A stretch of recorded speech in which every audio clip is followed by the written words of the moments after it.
Hello, Whitefish Bay Middle School. I hope you had a wonderful Thanksgiving, a chance to take a step back, to be with family and with friends, and to acknowledge the overabundance of amazing things that we all have in our lives. And so, hope you came back into December here now, raring and ready to go for this really quick sprint up until winter break. For many of our families, there's a lot of opportunities for gift giving going on now and through the next month or so. And as I always do, I want to take this opportunity to implore you to think about giving the gifts of reading this year. We know that when our middle school kids, when they are avid and voracious readers, that they are much more likely to be successful in high school and beyond. And so we always encourage reading here. You know, as you know from your own children, at least 20 minutes every night is an expectation for every single grade level here at the middle school.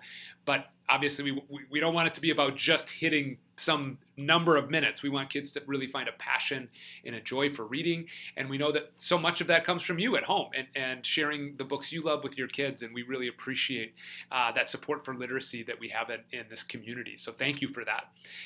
I am going to drop a book list in this email if you're still kind of thinking about, gosh, what would be a good book for my child to read. Mrs. Khatib, our librarian, gave me a couple good book lists that she recommends that I'll put in this email so you can browse that the next time you head down to Boswell or whatever bookstore you prefer. But I also wanted to give you a couple books that I really enjoyed reading over this past year. I consume as much as I can in as many diverse genres as I can.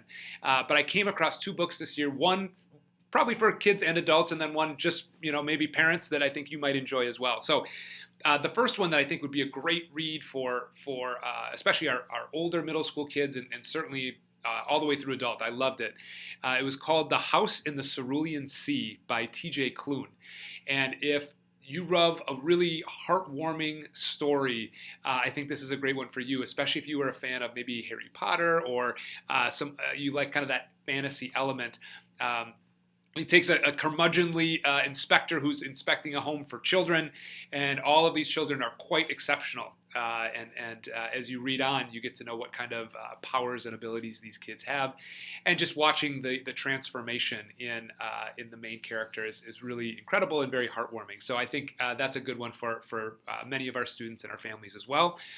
The second book that I can't stop thinking about, and I read it back in February, and this one's probably more for our parents, is a book called Anxious People by Frederick Bachman. And this is a crime story about a crime that never happened. And really it's a focus on these 8 characters as they're surrounding this crime that never happened, and really about their anxieties, but also about their hope. And the underlying message of this book is that we are so much more than the decisions we've made in our lives. We are also all the decisions we have yet to make. And so I think it's another really uplifting and powerful story. Excuse me. And I think we all need more of that in our lives. So there's a couple recommendations. I'll put those in the email as well. But again, we really encourage that giving the love of reading to our kids in any way that we can. And so I hope you have an opportunity to do that over the course of this holiday season. So with that, everyone, I hope you have a really great weekend. If there's ever anything we can do to help out, let us know. Thanks. Bye-bye.